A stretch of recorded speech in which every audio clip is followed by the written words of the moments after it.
কেন? কতদিন তোমায় বলেছি আমার জন্য বসে না থেকে তুমি তোমার খাবার খেয়ে নেবে। কে শোনে কার কথা? তোমাকে ছাড়া কখনো আমি একা খেয়েছি? যাও ফ্রেশ হয়ে আসো, আমি খাবার রেডি করছি। তুমি খেয়ে নাও, আমি অফিসে লাঞ্চ করে এসেছি। রোজ দিন আমার জন্য বসে থাকো, না খেয়ে কেউ বসে থাকে? তুমি তো জানো অফিস থেকে আমার ফিরতে দেরি হয়, খেয়ে নিলেই পারো।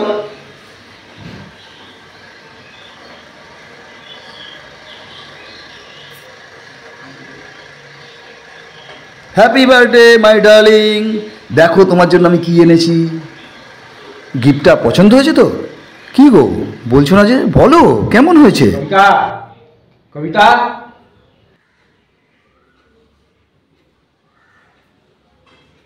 কি রে, কখন থেকে ডাকছি, কি ভাবছিস তুই?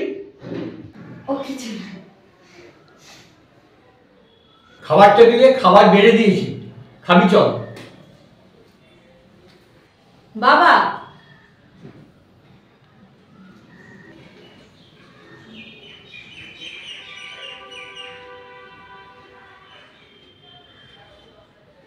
বল মা।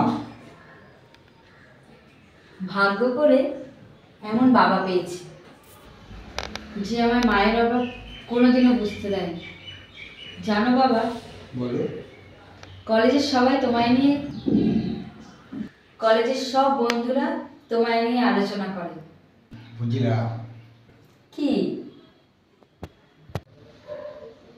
আমার মেয়ে বুঝতে শিখেছে, তুই তোর বাবাকে যেমনি কদর করিস, তেমনি বিয়ের পর তোর শ্বশুর বাড়ি শ্বশুর মশাইকেও সেমনি কদর করবি। স্বামীর ঘরটাই মেয়েদের আসল ঘর না, সেখানে ভালোভাবে থাকবি। তুই ভালো থাকলে আমি খুব খুশি হব। আমি তোমায় কথা দিলাম বাবা, তোমার কথা আমি রাখবো। ভালো থাকিস। প্রত্যেক স্বামীদের উচিত তাদের স্ত্রীদের ভালোবাসা, তাদের সুখে দুঃখে পাশে থাকা। আমরা অনেকেই অনেক সময় তা পালন করতে পারি না।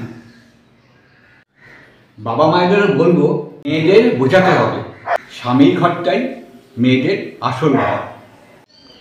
তো ওঠো, জাগো, নিজেকে নিয়ে ভাবো।